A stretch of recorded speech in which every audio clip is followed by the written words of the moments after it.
Okay guys, बहुत बहुत स्वागत है आप सभी लोगों का इस अमेजिंग से वीडियो के अंदर। दोस्तों, इस वीडियो में हम लोग रिवाइज करने वाले हैं chapter number 5 audit of financial statement के ट्रेड रिसीवेबल्स वाले पोर्शन को। और इसके अंदर क्या क्या असर्शंस को हमको कंसिडर करना है और कौन से ऑडिट प्रोसीजर्स लगाना है, इस बात को देखेंगे। इस पूरे चैप्टर के रिवीजन को मैंने यूट्यूब के ऊपर अपलोड कर रखा हूँ। आप इस चैनल के प्लेलिस्ट वाले सेक्शन में जा सकते हैं और चैप्टर नंबर 5 की प्लेलिस्ट आपको दिख जाएंगी। उसके अंदर मैंने यहाँ पे मतलब हर एक कैप्शन वाइज रिवीजन आपको दे के रखा हूँ, ठीक है ना। चलिए अब हम लोग रिवाइज करेंगे फोर्थ वाले पार्ट को, that is trade receivables. Let's get started.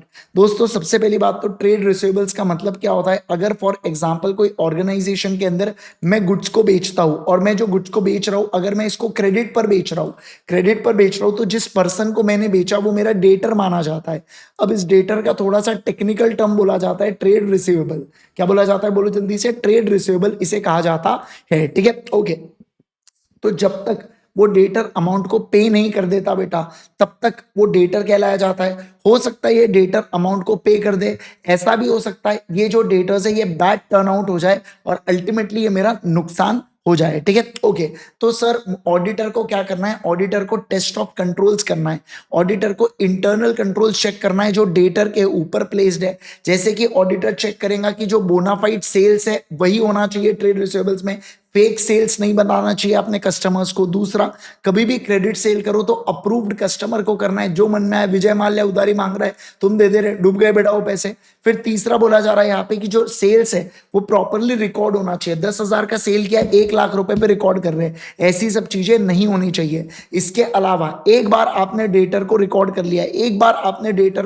लिया, तो उसके बाद वो कैश पेमेंट से ही सेटल होना चाहिए या रिस्पॉन्सिबल पर्सन नहीं उसको रिटर्न ऑफ करना चाहिए। इसके अलावा कोई दूसरी चीज नहीं होना चाहिए। फिर बोल के रखा है there should be segregation of duties. Segregation of duties का मतलब क्या होता है बेटा, कि जैसे रिकॉर्ड माल बेचने वाला, पैसा कलेक्ट करने वाला और इनवॉइस देने वाला, ये तीनों पर्सन अलग अलग लोग होने चाहिए। अगर ये एक पर्सन हो गए तो आपस में क्या हो जाएगा, आपस में गड़बड़ हो जाएंगी। मैंने रेगुलर लेक्चर्स के अंदर आपको एग्जाम्पल लिया था हल्दीराम का, जहां पे सेग्रीगेशन ऑफ ड्यूटीज होती है, ठीक है। ओके, चलिए अब हम लोग यहाँ पे ऑडिट प्रोसीजर्स के बारे में पढ़ेंगे, ऑडिट प्रोसीजर्स के रिगार्डिंग चीजों को देखेंगे, ठीक है। सबसे पहले अगर मैं बात करूं एग्जिस्टेंस के रिगार्डिंग, पहला पॉइंट कहता है कि एक इनवॉइस को एक ही बार आपने रिकॉर्ड करना चाहिए, बार बार आपके रिकॉर्डिंग नहीं होनी चाहिए एक इनवॉइस की। दूसरा, सर पीरियड एंड पे आपने रिसीवेबल्स की एजिंग रिपोर्ट बुलाना चाहिए कि कौन कौन सा डेटर कितना पुराना है। जो ज्यादा पुराना है उसके ऊपर प्रोविजन क्रिएट किया या नहीं किया,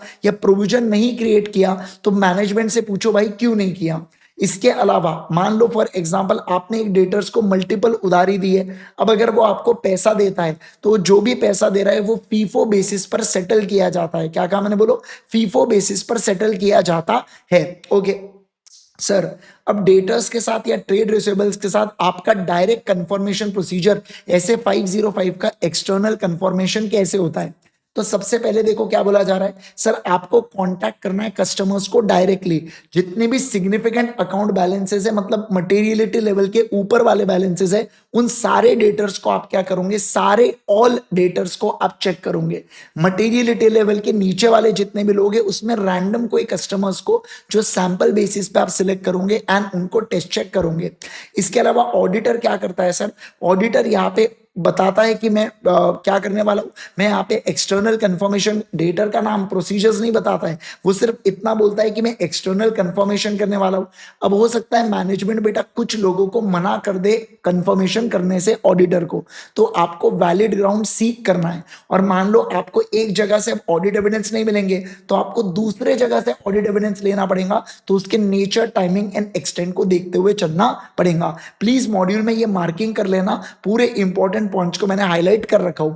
इसके अलावा मैं ट्रेड रिसीवेबल से किस चीज को कंफर्म कर सकता हूं, मैं पहली बात तो 31 मार्च के बैलेंस को कंफर्म कर सकता हूं, या 31 मार्च के कुछ पहले दिन, कुछ थोड़े बहुत दिन पहले के बैलेंसेस को भी कंफर्म कर सकता हूं। इसके अलावा फिर क्या बोला जा रहा है, इसके अलावा बोला जा रहा है कि सर जो अमाउंट है उससे रिलेटेड। तो मैं एक तो बोलूंगा कि मेरे बुक्स में 2 लाख रुपए दिख रहा है क्या, तुम्हारे बुक्स में भी 2 लाख रुपए है क्या, मतलब जो आउटस्टैंडिंग अमाउंट है उसको एज इट इज कंफर्म करूंगा। या मैं ऐसा भी कर सकता हूं, अमाउंट को मैंने ब्लैंक छोड़ दिया और मैं बोलूंगा तुम्हारे बुक्स में कितना बैलेंस है मुझे बता दो करके। तो ये दो प्रकार से आप कंफर्मेशन कर सकते हो। सर मेथड ऑफ सिलेक्शन जो है वो आप कंपनी को नहीं बताओगे जब तक कंपनी आपको ट्रायल बैलेंस नहीं दे देते जिसमें अकाउंट बैलेंसेस हो। और आपने स्ट्रिक्ट कंट्रोल रखना है डिस्पैच लेटर्स के ऊपर। आप कंपनी को दोगे, डिस्पैच कंपनी करेंगी, लेकिन जो रिप्लाई आएगा या लेटर अगर अनडिलीवर्ड होता है तो वो किसके पास आने वाला है, ऑडिटर के पास आना चाहिए, क्लाइंट के पास नहीं आना चाहिए। सर मुझे एक बात बताइए, सामने वाले ने मुझे जवाब दिया और मुझे कुछ डिस्क्रिपेंसी नजर आई, बेटा क्या नजर आई बोलो जल्दी से, कुछ डिस्क्रिपेंसी नजर आई। तो इस सिचुएशन के अंदर क्या करेंगे, इस सिचुएशन के अंदर हम लोग एडिशनल टेस्ट को परफॉर्म करेंगे। क्या करेंगे बोलो, एडिशनल टेस्ट को अपन लोग परफॉर्म कराएंगे। ओके सर, अगर रिप्लाई नहीं आया तो कोई दिक्कत नहीं, अल्टरनेटिव प्रोसीजर्स को अपना लेना बेटा, है ना, और चेक करना कि सब्सिक्वेंटली कोई कैश रिसीव हुई है क्या, या कोई आइडेंटिफाइबल ट्रांजैक्शन आपको नजर आ रहे हैं क्या। इसके अलावा जो रिलेटेड पार्टी रिसीवेबल्स होते हैं चेक करो कि उनसे प्रॉपर कलेक्टिबिलिटी, मतलब उनसे पैसा रिकवर होगा क्या। और आपको ये भी चेक करना है कि उनको जो माल बेचा गया क्या वो प्रॉपर ऑथराइज पर्सन के द्वारा बेचा गया क्या। सर ट्रेंड एनालिसिस भी चेक करना कि अगर कोई अनयूजुअल ट्रेंड्स आपको नजर आ रहे हैं, जैसे पिछले साल तक टोटल सेल्स का 10% क्रेडिट सेल्स होता था, बट इस साल में क्या आपको 10% यहाँ पे है या नहीं है, या ज्यादा है या कम है, ये आपको क्या करना है बेटा, ये आपको चेक करना है। इसके बाद अगर मैं बात करूं कंप्लीटनेस के रिगार्डिंग कि पूरे ट्रांजैक्शन जितने भी हुए ट्रेड रिसीवेबल्स के साथ वो पूरे कंप्लीटली रिकॉर्ड होने चाहिए। तो कैसे कंप्लीटली को देखेंगे, तो हमको कट ऑफ प्रोसीजर को बेटा यहाँ पे चेक करना है कि जो इस साल के सेल के ट्रांजैक्शन है वो इस साल रिकॉर्ड हुए, जो अगले साल के सेल के ट्रांजैक्शन है वो अगले साल रिकॉर्ड होने चाहिए, ठीक है ना। इस मतलब क्या, मैं जो 31 मार्च है उसके दिन के कुछ पहले के फ्यू ट्रांजैक्शंस को चेक करूंगा और देखूंगा कि बराबर से गुड्स डिस्पैच हो गए और वो कंपनी के पास पड़े ना हो। सर मुझे इस चीज पे ध्यान रखना है कि जिन लोगों को मैंने इनवॉइस इशू कर दिया हो वो लोग मेरे, और उनसे पैसा नहीं आया तो वो मेरे डेटर्स में कंसिडर होना चाहिए। मान लो सर अगर मैंने गुड्स को डिस्पैच नहीं किया तो मुझे ये भी चेक करना है कि भली मैंने गुड्स को डिस्पैच नहीं किया, कहीं वो मेरे गलती से मैंने क्लोजिंग स्टॉक वगैरह के अंदर तो नहीं ले लिया। फिर फ्यू इनवॉइसेस को देख के मैं कुछ चेक कर लूंगा एजिंग रिपोर्ट वगैरह प्रॉपरली बनाई गई है क्या। फिर शिपिंग के जितने भी शिपिंग या डिस्पैच लॉग है उससे मुझे पता चल जाएगा कि कब गुड्स को बेचा गया है या कब माल बेचा गया है। इनवॉइस और शिपिंग की डिटेल्स को मैं कंपेयर कर पाऊंगा।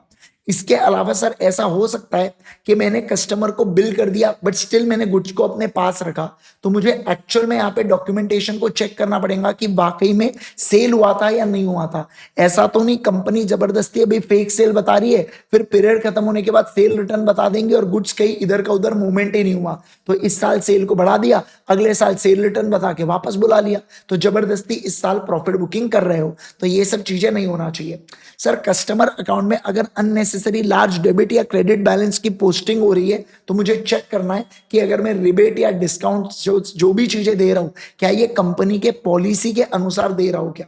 और अगर कोई क्रेडिट मेमो इशू कर रहा हूं तो ये भी क्या कंपनी के पॉलिसीज के अनुसार दी जा रही है या नहीं दी जा रही है।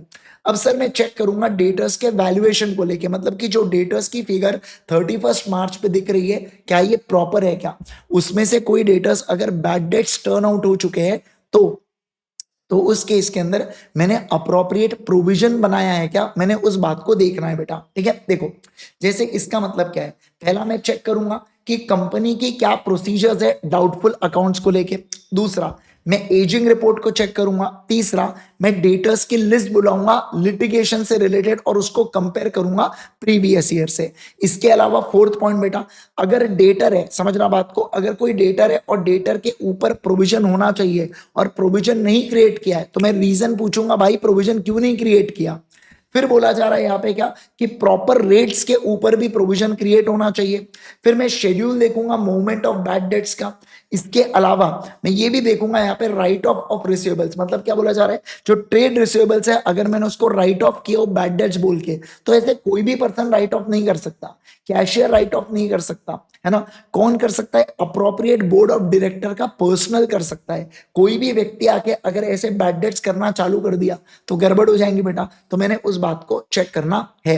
अब बैलेंस शीट के अंदर कुछ आपने इस तरीके से डिस्क्लोजर्स आपको करना पड़ता है, जैसे जो भी क्लोजिंग बैलेंस होता है ट्रेड रिसीवेबल्स का AS11 के हिसाब से आप क्लोजिंग रेट पे कन्वर्ट करते हो, रिलेटेड पार्टीज ट्रांजैक्शन को बताते हो, कारों के हिसाब से कुछ चीजों को बताते हो, इस हिसाब से एजिंग रिपोर्ट होती है आपकी लेस देन 6 महीने, 6 महीने से 1 साल, फिर 1 से 2 साल, 2 से 3 साल, मोर देन 3 साल, है ना, इस तरीके से। फिर ट्रेड रिसीवेबल्स को और सब क्लासिफाई करते हो सिक्योर्ड, अनसिक्योर्ड और डाउटफुल की कैटेगरी के अंदर। और फिर आप ये भी बताते हो ऐसा कौन सा पैसा है जो डायरेक्टर या अदर ऑफिसर से ड्यू है, या ऐसा कौन सा पैसा है जो फर्म या प्राइवेट कंपनी से ड्यू है अपने कंपनी को। क्या कहा मैंने, बोलो, फर्म या प्राइवेट कंपनी से ड्यू है अपने कंपनी को, जिसके अंदर अपने कंपनी के डायरेक्टर पार्टनर है या डायरेक्टर मेंबर है, तो वो बात को भी मैं बैलेंस शीट के अंदर क्या करूंगा बेटा, स्टेट करूंगा। ठीक है ना। तो ये सारी मैं बातें यहाँ पे बताते हुए चलता हूँ किससे रिलेटेड, ट्रेड रिसीवेबल से रिलेटेड। तो होप सो आप सभी लोगों को एकदम बढ़िया तरीके से बेटा ये बात समझ में आ गई हो, है ना, आपको एकदम बढ़िया से रिवाइज हो गया। इसको 2-3 बार जब आप सुन लोगे तो आपको पॉइंट्स याद रह जाएंगे। आपको एग्जाम में कोई भी 4 से 5 पॉइंट्स लिख के आना है अगर एग्जाम में ट्रेड रिसीवेबल से रिलेटेड सवाल पूछा जाता है तो। और असर्शन वाइज आपको 4-5 पॉइंट नहीं लिखना है, जनरल आपको 4-5 पॉइंट लिख के आना है। सीए इंटर का अगर आप रेगुलर बैच हमारा देखना चाहते हैं तो आप ऑनलाइन मोड का देख सकते हैं igsir.in के ऊपर। अगर आप नागपुर से बिलोंग करते हैं तो हमारी जो फेस टू फेस क्लासेस होती है ये होती है डीजीएस कैप्स के अंदर।